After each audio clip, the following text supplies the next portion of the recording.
Obrigado a toda a equipe de louvor, todos os irmãos que cooperam com a manutenção deste culto, dando a assistência, os irmãos do multimídia, segurança. Todos vocês, a nossa gratidão, o nosso carinho. E aos irmãos que estão conosco. Também agradecemos aqueles que nos acompanham pela internet e os irmãos que estão em viagem. É legítimo. Não há pecado algum em você ir à praia em época de férias.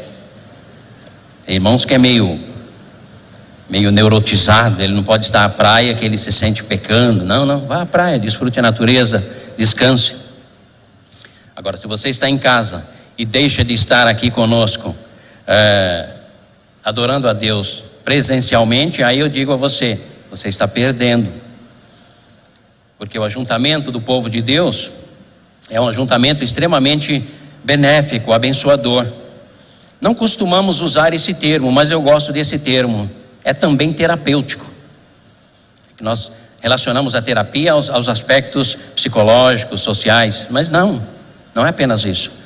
Quando nós estamos adorando ao Senhor aqui, queridos, a bênção dele está sendo ministrada sobre a sua mente, sua alma, seu espírito, e vai se refletir no seu corpo, no seu ser integral. Deus não fragmenta-nos em espírito, espiritualidade, vida física, vida moral. Não, Deus nos olha como um todo. Quando nós estamos aqui adorando ao Senhor, nós estamos como um todo, corpo, alma e espírito. Você que é tricotomista, se você é dicotomista, também. Aí não faz muita diferença não. Mas o que importa mesmo é nós entendermos os aspectos que envolvem um culto, um momento de adoração como esse.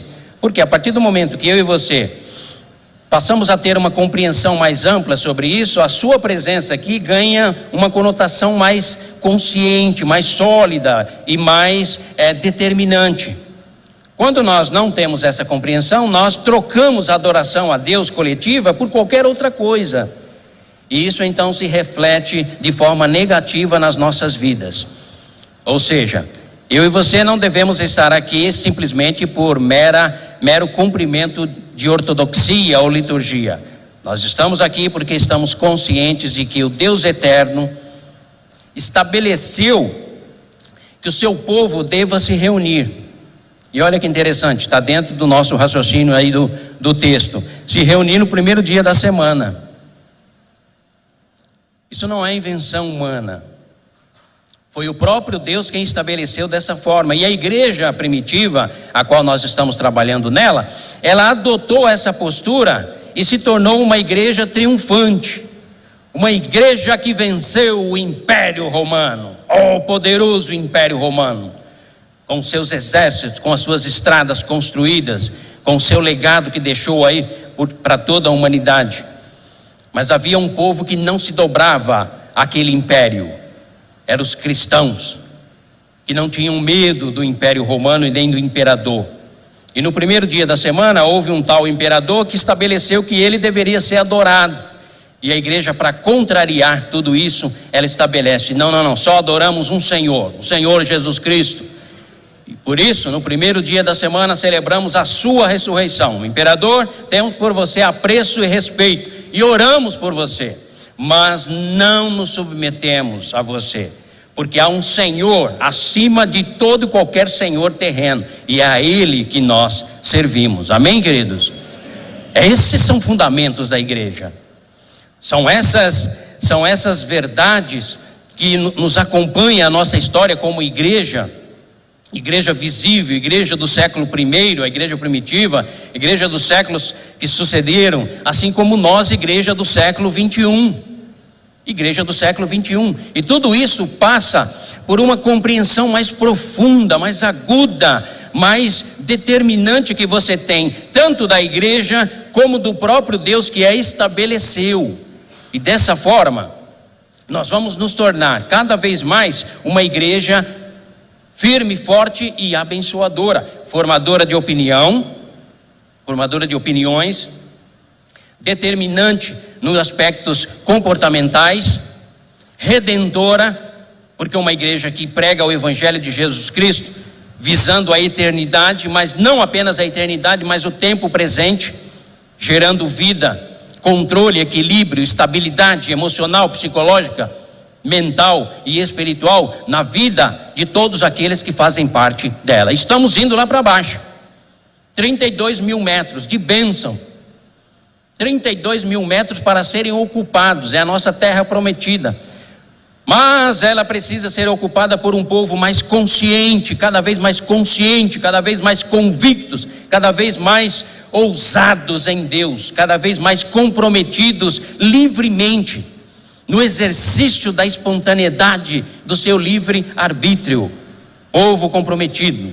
Agora, para que isso aconteça, se faz necessário que nós relembremos, e para aqueles que não sabem, fiquem sabendo que esta igreja foi estabelecida em colunas, em fundamentos, não apenas no aspecto coletivo, no que diz respeito à instituição, mas no aspecto individual. Porque existem esses dois aspectos da igreja: a igreja institucionalizada, organizada, a igreja com seus ministérios, departamentos, com seus trabalhos, as suas ações coletivas, e a igreja individual. Você, um adorador, a adoradora, que adora o Pai em espírito e em verdade. Tanto a igreja institucionalizada como a igreja pessoal, a igreja individual, eu e você, precisamos redefinir ou estabelecer de maneira forte, sólida, os fundamentos das nossas vidas. Por isso que estamos trabalhando no mês de janeiro sobre os fundamentos que determinam o sucesso ou fracasso de uma igreja, assim como determina o sucesso ou fracasso de um cristão, de um homem ou um homem cristão, uma mulher cristão, assim como determina se ela é de Deus ou dos homens. Então já vimos aqui as questões relacionadas a doutrinas, tá? E o texto básico nosso é Atos capítulo 2. Você pode abrir sua Bíblia, os queridos podem projetar para nós, por favor. Atos capítulo 2. Do versículo 42 até o 47. Esse é o texto que nós estamos trabalhando durante o mês de janeiro. O versículo 42 é praticamente o texto áureo, o texto ouro. Lembra do texto ouro? O texto central. Porque ele define essas quatro colunas, esses quatro fundamentos, que é a igreja coletiva, tanto a igreja institucionalizada, como eu e você, como habitação do Espírito Santo de Deus. Portanto, adoradores do Pai, precisamos ter muito claros nas nossas mentes. Atos 2, de 42 a 47. Eu vou ler aqui na minha folhinha, e os irmãos podem me acompanhar, sentados mesmo como estamos. Eles se dedicavam, eles quem? A igreja que estava surgindo, a igreja que estava se formando, o povo que estava se agregando. 12, 120, 3 mil, 4 mil, e a igreja estava se multiplicando. E à medida que ela estava se multiplicando, ela precisava definir fundamentos, definir direções, tá? Eles se dedicavam ao ensino ou à doutrina dos apóstolos e à comunhão, ao partir do pão e às orações. São esses quatro fundamentos que nós estamos trabalhando. Já falamos sobre a doutrina dos apóstolos, falamos domingo passado sobre a comunhão, koinonia, e hoje vamos trabalhar um pouco sobre o partir do pão, agora de manhã e à noite, tá? E as orações, no próximo domingo o pastor Emanuel vai trabalhar. Agora olha só, esses fundamentos foram lançados, estabelecidos, e aí nós temos o reflexo. Os próximos versículos são os reflexos desses fundamentos. Isso para você já ter em mente o seguinte: se na tua vida, se nós como igreja institucionalizada, Igreja Batista Boas Novas, não dermos a devida atenção a esses fundamentos, nós corremos o risco de ruir.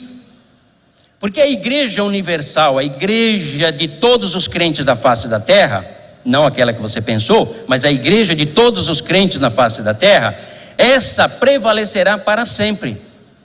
Mas a igreja local, se ela não se definir nos fundamentos e não estabelecer os seus fundamentos na proposta bíblica, amados, eu tenho uma triste notícia para você: ela rui, ela desmorona, ela precisa. Daí a necessidade de nós estarmos relembrando e ao mesmo tempo sendo alertados sobre esses fundamentos. Não escolhemos o mês de janeiro porque não tínhamos outra coisa para fazer. Não. Escolhemos propositadamente estar considerando esses fundamentos porque sabemos que são neles que é estabelecido o sucesso, o desenvolvimento, a projeção, o crescimento e a boa influência de uma igreja genuinamente de Deus. Todos estavam cheios de temor, sempre todos, viu, queridos? Não existe igreja individual. Eu não sei de onde tirar essa ideia que você pode ser crente isolado, desigrejado. Isso é uma verdadeira heresia do século 21, onde vivemos o império do ego. Quem determina quando a igreja se reúne é o próprio Deus. Quem determina como ela se reúne é o próprio Deus. Quem determina os fundamentos dela é o próprio Deus. Ou seja, não é do teu jeito, não é do meu jeito, não é do jeito que queremos, é Ele quem determina.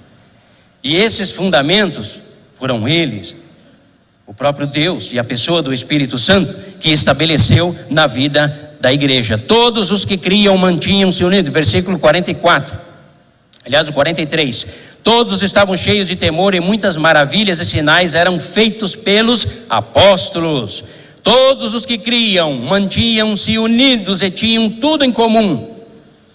Vendendo suas propriedades e bens, distribuíam cada um conforme a sua necessidade. Todos os dias continuavam a reunir-se no pátio do templo. Partiam o pão em casa, em suas casas, e juntos participavam das refeições com alegria e sinceridade de coração, louvando a Deus e tendo a simpatia de todo o povo. E aí vem o efeito, os benefícios, ou o benefício maior. E o Senhor, o próprio Senhor, lhes acrescentava todos os dias o que iam sendo salvos. Amém, queridos? Não era uma igreja que criava armadilha para o não crente. Não era uma igreja que oferecia o carro do ano em sorteio para atrair o não crente. Não era uma igreja que criava uma zona de conforto para de alguma forma atingir o coração daqueles que não criam. Não. Era uma igreja fundamentada nas verdades que ela definiu para si. Deixa eu botar aqui, senão vai voar. Como fundamentos. E por ser uma igreja que atendia não a expectativa dos homens, mas a expectativa de Deus, o próprio Deus ia acrescentando aqueles que eram salvos, alcançados. Vamos continuar falando e agora nós vamos orar. Então você vai dizer assim: o pastor começou a pregar e nem orou. Mas nós já estamos em oração há muito tempo. Mas vamos orar. Vamos pedir ao Senhor: Senhor, o que significa o partir do pão? Que é o que nós vamos ver hoje. Feche seus olhos, vamos orar. Senhor Jesus, obrigado pela tua palavra, obrigado pela tua igreja, porque ela não é nossa, não é minha, não é de ninguém, não é de homem algum. Todos nós somos integrantes dela. Ela é a noiva do Cordeiro, ela é o teu rebanho, ela é o teu povo, ela representa o Senhor aqui na terra. Ela é o corpo visível do Cristo invisível. Ela é formada por pessoas resgatadas, redimidas, indignas, mas que foram alcançados pela tua dignidade. Senhor Jesus, a tua igreja é um jardim. Ela é linda. Ela é maravilhosa, porque ela não é uma organização, ela é um organismo vivo, aonde o Senhor trabalha na vida de seres humanos caídos, restaurando-os, sem esperança, renovando, sem perspectiva, dando-lhes um horizonte. É a tua igreja, Senhor Deus. ela é a ministra da tua palavra, ela é o meio pelo qual a humanidade pode te conhecer, ela é o elo entre os céus e a terra por teu intermédio. O que ela prega, o Senhor ratifica. O que o Senhor não diz, nós não prometemos a ninguém, porque queremos ser uma igreja bíblica, uma igreja que anuncia a tua palavra, a tua própria pessoa, o teu evangelho, a tua verdade. Louvado seja o teu nome, Jesus, por teres instituído a tua igreja, a qual fazemos parte. Dizemos aleluias ao Senhor por sermos parte ativa do teu corpo aqui na terra. O inimigo não nos toca, porque pertencemos ao Deus eterno. Louvado seja o teu nome, Jesus. Louvado e exaltado. E que cada um de nós nesta manhã, ao considerarmos o partir do pão, tenhamos nas nossas mentes, venhamos a sair deste local impactados, robusto, fortes espirituais, para vencermos o mundo, para vencermos a apatia, para vencermos o pecado, para vencermos tudo aquilo que nos impede de sermos mais consagrados e dedicados ao Senhor. Queremos servir ao Senhor através da tua igreja, e sabemos que a tua igreja é a menina dos teus olhos. Ah, Senhor Jesus, quando eu olho daqui do alto todo esse rebanho, eu digo: eis aqui, Senhor, eis aqui o resultado do teu sacrifício, eis aqui um povo que deseja cumprir a tua vontade, viver para o louvor da tua glória. Mas para isso nós precisamos estabelecer fundamentos sólidos e firmes, porque é assim que se constrói uma casa sobre a rocha, que é a tua pessoa, Jesus Cristo. Oramos agradecidos e pedimos a tua bênção mais uma vez, e a direção e unção do teu Espírito Santo. Oramos em nome de Jesus, amém e amém. Queridos irmãos e irmãs, o partir do pão do versículo 42, o qual é o nosso texto básico, ele não se refere especificamente ao compartilhamento do pão físico, do pão material. Se bem que no decorrer dos demais versículos nós vamos observar que esse partir do pão trouxe reflexos positivos e práticos na vida daqueles que partilhavam o pão. Mas para nós sermos honestos e ficarmos na linha do texto, ele não fala especificamente do partilhar do pão material, pão físico. Não. O partir do pão que os irmãos compartilhavam aqui era a ceia do Senhor. A ceia do Senhor. Hoje nós não estamos celebrando a ceia, nós celebramos no primeiro domingo do mês. Mas a igreja primitiva celebrava a ceia em todos os encontros. Já sabemos que o livro de Atos não é um livro normativo, ele é um livro narrativo. Ele narra a história da igreja surgindo e as suas práticas, não as colocando como norma, mas definindo princípios. E o princípio que estabelecemos aqui, que encontramos aqui, é que a ceia do Senhor era algo que a igreja primitiva sempre fazia questão de trazer à sua mente, e era todo primeiro dia da semana, para se lembrar da ressurreição de Cristo. Mas não apenas no contexto da igreja reunida, mas nas suas casas também. Ou seja, isso significa que era uma filosofia de vida, não era uma prática isolada na vida. Quantos de nós nos consagramos, santificamos as nossas vidas no primeiro domingo do mês? Porque é o dia que vamos celebrar da ceia do Senhor.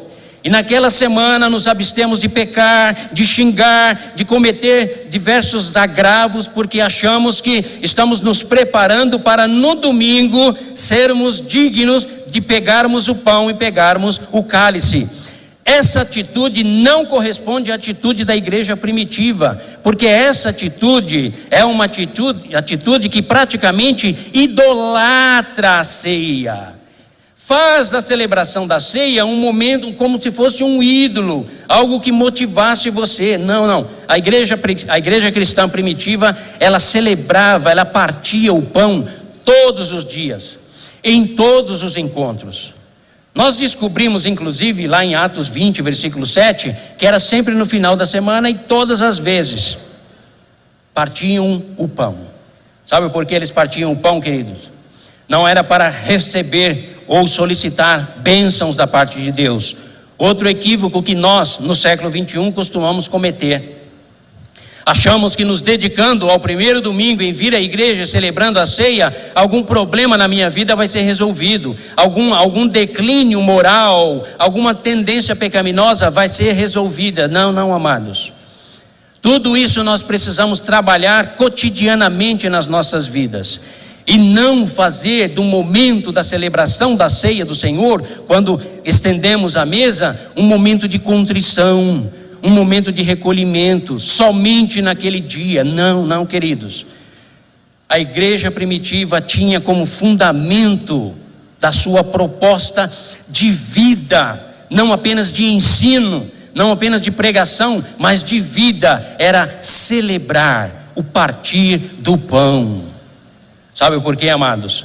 Porque o partir do pão, na mente daqueles queridos irmãos e irmãs do primeiro século, traziam a memória deles, não apenas a pessoa de Jesus, mas os seus ensinamentos, o seu exemplo de vida, as verdades que ele proferiu, assim como também o seu sacrifício, a sua morte, seu sepultamento e a sua ressurreição. E esse partir do pão foi estabelecido pelo próprio Senhor Jesus.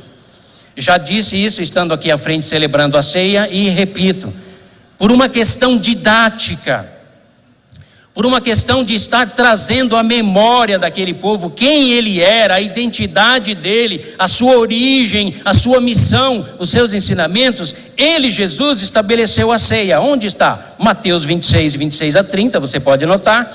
Marcos 14, de 22 a 26 e Lucas 22, de 14 a 20. Didaticamente, porque a maior facilidade da mente humana qual é? Qual é a maior virtude da mente humana? Aprendemos aqui, nessa igreja. Qual? Esquecer. A maior virtude da mente humana não é se lembrar, porque se fosse se lembrar, todos nós seríamos malucos, desequilibrados, tamanhas coisas e as mazelas e as lutas que enfrentamos na vida. Mas graças a Deus que Ele nos dá uma parte na nossa caixa, nosso cérebro, onde nós acumulamos as nossas tristezas, as nossas lutas, esquecemos e olhamos sempre para o futuro. Então é claro, Deus é muito didático. Lá no passado Ele estabeleceu o tabernáculo, estabeleceu a tenda, escreveu as leis, seus mandamentos em pedra, estabeleceu toda uma liturgia de culto, tudo isso para trazer a memória do povo hebreu, porque senão eles esqueciam rapidamente. No caso do partir do pão, Jesus estabelece isso como uma forma de marcar, como se fosse um carimbo, um arquivo, onde eu constantemente volto àquele arquivo e vou me lembrar. A ceia traz para mim, para você, a lembrança do pão partido. E quem era esse pão, queridos? Quem era esse pão? Respondam-me. Jesus. Eu sou o pão da vida. Todo aquele que de mim comer nunca mais terá fome. Eu sou a água viva. E todo aquele que de mim beber nunca mais terá sede. Muito pelo contrário, haverá uma fonte que jorrará para a vida eterna. Jesus sempre fez questão de ressaltar isso. Só que o pão precisava ser partido. O pão precisa ser partido, precisava ser partido, porque através do pão partido, a salvação alcançaria toda a humanidade. O pão partido, quando os irmãos daquela igreja primitiva e quando nós hoje partimos o pão e aqui o recebemos, o pão e o cálice, traz a minha e a sua memória o seu corpo partido, o seu corpo dilacerado, a sua vida de renúncia desde o seu nascimento, a sua vida de humilhação e rejeição e afronta desde o nascimento, porque ele foi chamado de bastardo, ele foi chamado de filho sem pai, sem origem, ele foi chamado de filho de Belzebu, ele foi chamado de impostor, ele foi cuspido, ele foi rechaçado, ele foi humilhado. Tudo isso era o pão que estava sendo partido. Sabe para quê, amados? Para que a santa justiça do santo Deus pudesse ser plenamente cumprida. Amém, queridos?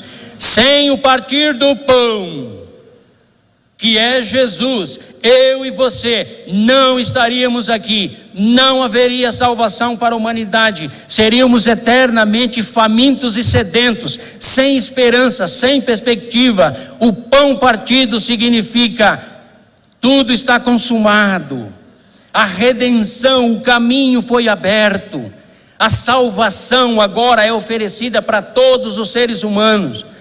O teu anseio da eternidade, a tua fome e sede de justiça, só pode ser plenamente satisfeita nele, na pessoa de Jesus. Ele não apenas nutre as nossas almas no que diz respeito à esperança da eternidade. Não.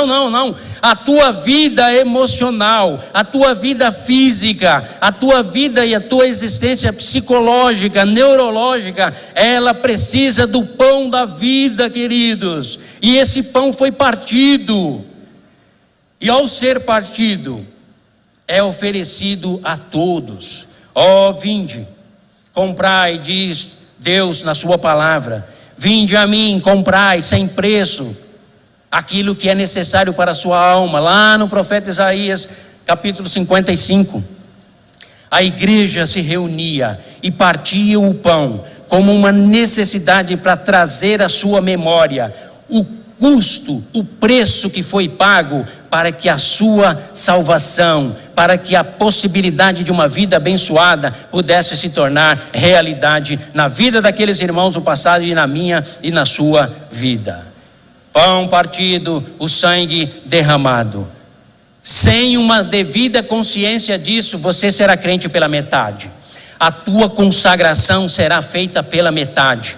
A tua adoração terá um percentual bem aquém do que se deveria. Enquanto a igreja de Jesus não entender a profundidade e a significância do partir do pão, ela dificilmente, tanto como instituição, como a igreja individual, você e eu, dificilmente seremos bem-sucedidos nas nossas vidas, porque isso é um fundamento, queridos.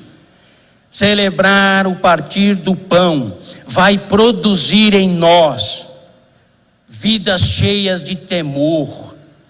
Sabe por que você peca tanto e você luta contra o pecado da tua vida? Ele é um vício escravizante, porque tu ainda não entendestes o preço que foi pago do partir do pão. Sabe por que você luta tanto contra o teu egoísmo, a tua necessidade de autoafirmação, a tua necessidade de me dá, porque você não entendeu ainda o custo para que você se tornasse filho ou filha de Deus. Uma vida cheia de temor é uma vida que compreende o significado e a importância do partir do pão e, portanto, desenvolve temor no seu coração. Eu não posso pecar quando já fui alcançado, eu não posso pecar deliberadamente quando eu já fui atingido pela graça do partir do pão do meu grande Redentor, Jesus Cristo. Porque se eu assim o fizer, eu o exponho à vergonha.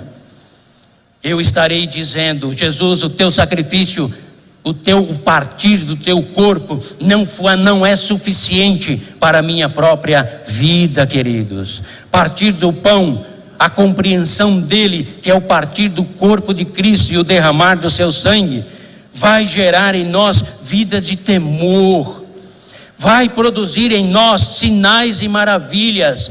Amados, queridos irmãos e irmãs, sabe por que muitas vezes Deus não faz em nosso meio sinais e maravilhas com maior abundância? Porque ao olhar para os nossos corações, Ele não os vê com temor. Ao olhar para as nossas vidas, muitas vezes, Ele não nos vê consciente do significado do partir do pão, que foi o corpo e o sacrifício do seu Filho. Há toda uma sequência de resultados benéficos, transformadores, todos eles resultantes do partir do pão e das orações, e de estarem apoiados nos ensinos dos apóstolos. Igreja,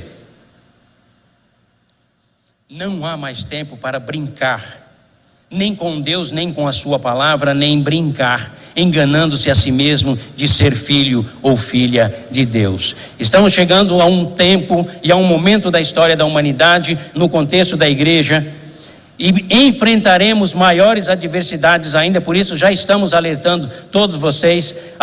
Estamos caminhando para um tempo onde a Escritura é muito clara em dizer: quem é limpo, limpe-se ainda mais; quem é puro, purifique-se ainda mais; quem é sujo, caia de cabeça no pecado, porque não vai restar outra alternativa para você, porque o Rei está às portas. Amados, o que levou a igreja primitiva a triunfar sobre o Império Romano e todas as adversidades que circundavam as suas vidas era exatamente essa consciência do pão partido. E sabe o que é interessante, queridos? Quando você tem consciência do pão que foi partido, Jesus, você entra no processo de repartir o seu pão. Isso o pastor Alex vai trabalhar à noite. Hoje de manhã estou trabalhando o partir do pão. À noite ele vai trabalhar no repartir o pão, que é consequência dessa verdade. Igreja, ouça-me, escuta-me. O inimigo de Deus está às portas. O anticristo, com todo o seu império e a sua dominação governamental e o seu controle total e absoluto, está às portas, porque as profecias têm que se cumprir. Passarão os céus e a terra, disse Jesus, mas as minhas palavras não passarão. E ao se caminharmos para o cumprimento dessas profecias, o desafio que eu e você teremos que enfrentar não é o calor de estar aqui no domingo pela manhã ou à noite, porque isso aqui é fichinha, isso aqui é um deleite. As adversidades e as lutas que teremos que enfrentar é um mundo centralizado, um mundo debaixo de um controle total e absoluto, à semelhança desses irmãos no tempo do Império Romano, que eram espoliados, seus bens eram arrancados, seus direitos e privilégios eram tirados, a sua cidadania lhe era tirada, e eles eram renegados, bastardos renegados, e aí eles tinham que viver em comunhão, em koinonia, ou obrigatoriamente, ou por determinação da própria circunstância, ou no desejo de buscar uma maior espiritualidade. Amados, ouçam-me o que eu vou dizer a vocês. Quando este mundo entrar debaixo de um controle total e absoluto do anticristo e todo o seu sistema mundial de controle, eu e você só teremos duas alternativas: aceitarmos a marca da besta e vivermos em comunhão e trabalho e as nossas atividades seculares, ou renegando-a e vivermos na marginalidade. E aí nós teremos que ser igreja cada vez mais unida, fortalecida. Muitos de nós não estamos olhando o futuro da igreja cristã, porque estamos achando que a nossa luta deve ser sempre na conquista maior da nossa propriedade, do nosso carro, do nosso conforto, do nosso trabalho, da nossa posição social, do nosso status, da nossa realização. Mas, queridos, entendam que ou na minha geração, ou nas próximas gerações, haverá de acontecer isso. Haverá um controle total e absoluto. E aí sabe o que vai restar para mim e você? Ou você aceita a marca da besta e entra no sistema mundial e se submete à adoração dela, ou você diz não e vai viver na marginalidade. E aí nós vamos ter que aprender a distribuir os nossos bens, as nossas riquezas, o nosso patrimônio à força, ou viveremos angustiados. Ou essa verdade não é uma verdade bíblica? Claro que é, queridos. Esses irmãos celebravam o pão, venceram o império, estabeleceram comunidades, viviam em profunda comunhão entre eles, compartilhando seus bens. Meu carro não é meu carro, minha casa não é minha casa, mas hoje não. Hoje nós tudo rotulamos de meu, minha posse, meu direito, meu conforto, a minha casa. Mas se preparem, amados, igreja, seja na minha geração, seja nesse século ou no vindouro, mas vai se cumprir. E a grande questão é: que resposta eu e você daremos a esses questionamentos, a essas lutas? A igreja cristã primitiva deu uma resposta: respeitamos o imperador, mas não nos submetemos à sua tirania. Ah, é? Ok. Preparem as cruzes, preparem as estacas, preparem as arenas, preparem todo e qualquer artifício cruel para nós estarmos dilacerando esse povo que se chamam cristãos.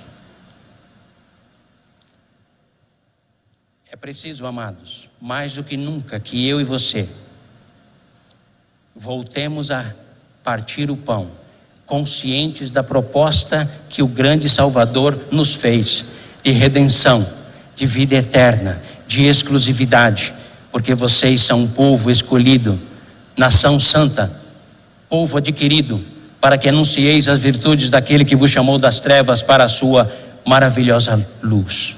Pedro nos diz isso. Os irmãos partiam o pão e repartiam o pão em consequência de entenderem o pão Jesus que foi partido. Partilhavam do cálice, compreendendo a profundidade e o significado do sangue de Jesus que foi ali vertido. Isso trouxe a eles uma comunhão íntima e mais próxima, porque ninguém dizia que nada era meu, tudo era nosso. Por quê? Porque aqueles homens e mulheres entenderam que a vida deles agora pertencia a um único Senhor, o Senhor Jesus Cristo. E ao partir do pão, eles anunciavam a morte do Senhor, o seu sacrifício, até que ele voltasse. Havia uma expectativa no coração daquele povo, daqueles irmãos. Querida Igreja Batista Boas Novas, no nosso horizonte, tempos difíceis poderão nos acometer. Nos tempos atuais, o que você acha que é uma grande crise, uma grande dificuldade, eu digo para você que não é. Se você enfrentá-la na ótica e na perspectiva de Deus. Não estou subestimando o teu sofrimento, a tua luta ou o teu embate. Eu estou dizendo que há resposta para ele na pessoa de Deus. Porém, quero alertá-los que ao partir do pão, nós estamos projetando as nossas vidas no que diz respeito ao futuro e dizendo: Senhor, as nossas vidas estão nas tuas mãos, jamais te negarei. Entendo perfeitamente, compreendo o preço que o Senhor pagou. Como diz Pedro, não fostes comprados e resgatados por prata ou ouro, mas com o precioso sangue do Cordeiro, como de um cordeiro imaculado, Jesus. A minha e a sua presença neste lugar, a nossa participação no corpo de Cristo, que é a sua igreja, se deu por conta desse pagamento. E é exatamente isso que o partir do pão traz à minha e à sua memória. Portanto, igreja, não tive nem tenho a intenção de assustá-los no que diz respeito ao futuro. Porém, não podemos negar aquilo que nos espera. Porque até mesmo o apóstolo Paulo, quando ele dialogava com os seus discípulos ou aqueles que aprendiam com ele, ele dizia sempre o seguinte: irmãos, eu sei que o que me espera são tribulações, prisões, lutas e fadigas. Não somos uma igreja que enganamos as pessoas para persuadi-las a fazerem parte dela. Não. Somos uma igreja que partimos um pão, olhando para o passado e tudo aquilo que foi feito para a minha e a sua redenção. Mas partimos o pão, olhando para o futuro e dizendo: que venham todos os impérios do inferno ou das trevas. Nós estamos estabelecidos naquele que triunfou, Jesus Cristo, o Rei da Glória. Dele não nos moveremos nem para a esquerda, nem para a direita. Nele estabelecemos o fundamento da nossa existência, da nossa espiritualidade e da nossa eternidade. que venham todas as potestades, mas já estejam sabendo que eu e você fechamos questão com Deus, somos de Deus. Amém, igreja? Amém. E aquele que é de Deus vence o mundo, porque aquele que está em nós é maior do que aquele que está no mundo. Amém, queridos? Essa deve ser a minha e a sua convicção. Esse deve ser o fundamento da sua vida, meu amado, porque é isso que vai fazer de você e eu agentes transformadores, não religiosos, mas homens e mulheres espirituais, definidos como Paulo, porque não me envergonho do evangelho de Jesus Cristo, porque é o poder de Deus para a salvação de todo aquele que crê. Não há nada que se compare a esse mundo diante daquilo que Deus nos tem prometido, porque as aflições do tempo presente não hão de se comparar com a glória que em nós haverá de ser revelada. Oh Deus eterno, são essas verdades, Senhor, e ao partir do pão, nós queremos que elas sejam fixadas definitivamente nas nossas almas, nas nossas mentes. Sabe por quê, Senhor? Porque queremos ser uma igreja vitoriosa, uma igreja que celebra o pão, uma igreja que celebra a tua morte, mas que não fica chorando prostrado no túmulo, mas é uma igreja que celebra, aleluia, Ele ressuscitou. E também queremos ser uma igreja que ama a tua volta, Senhor. Amamos a vida, não queremos morrer. Imitamos a Paulo, é bom viver, sim, melhor, porém, é estar com o Senhor. Então nós amamos a tua volta, desejamos ardentemente ver o teu reino implantado sobre toda a face da terra. Quando partimos o pão, trazemos à nossa memória tudo isso. Não vivemos perdidos ou desorientados neste universo, somos filhos e filhas do Deus Altíssimo e aguardamos o seu retorno. Declaramos Maranata, ora vem Senhor Jesus, porque estamos aguardando a Ti, não porque estamos desiludidos com esta vida, não amamos a viver, mas desejamos compartilhar ainda mais da Tua glória real, a Tua glória perene, eterna. Porque Tu declaraste, varões galileus, porque estáis olhando para o alto, esse mesmo Jesus que dentre vós ascendeu aos céus, voltará, Ele voltará. E é isso que deve marcar a minha e a tua alma, porque se assim não for, o partir do pão perde o significado. Se assim não for, essa vida, essa existência vai esmagar a tua existência, a tua própria vida, as tuas emoções, a tua espiritualidade, o teu sonho. Não, amados, a igreja primitiva partia o pão e celebravam, e todo o encontro deles era a festa do ágape.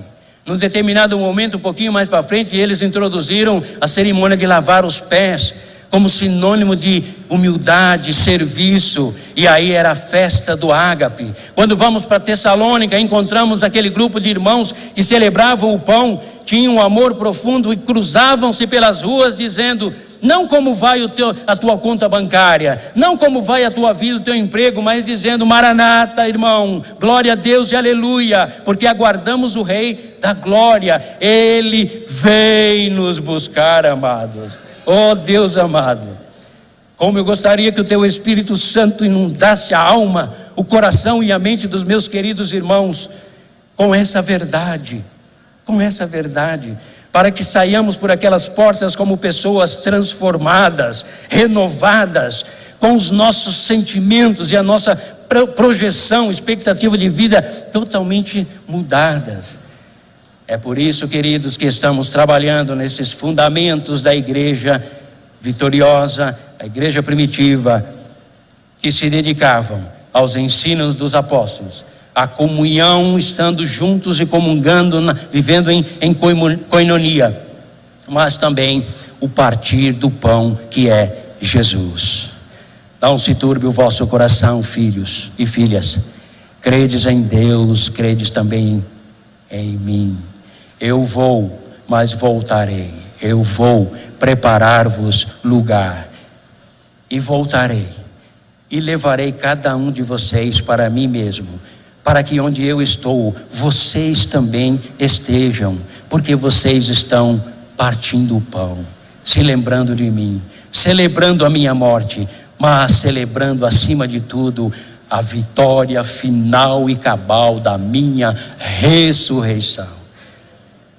Queridos, que o Deus eterno possa nutrir o meu e o seu coração com a verdade do partir o pão, e à noite nós vamos aprender a repartir o pão. Mas que o Deus eterno, Jesus, eu te peço nessa manhã, Espírito Santo, caminha pelos corredores do nosso templo, onde está a tua igreja, renova, Jesus, os sentimentos dos corações e das mentes dos teus filhos e filhas, e desperta, Jesus, através do teu Espírito Santo, um anelo, um desejo grande da tua volta. Vem nos buscar, Jesus, porque esse mundo, embora amamos a vida, ele nos cansa. As injustiças que predominam neste mundo roubam a nossos sonhos. O sofrimento humano das crianças abandonadas, das mulheres agredidas, dos idosos desrespeitados, dos direitos dos trabalhadores, o sofrimento do órfão e da viúva pesa no nosso coração, mas não tira a nossa alegria de viver. Porém, Jesus, o nosso desejo maior é ver o teu reino e a tua justiça implantada sobre a face da terra. E assim nós poderemos viver a exuberância do existir em Deus. Jesus, vem nos buscar.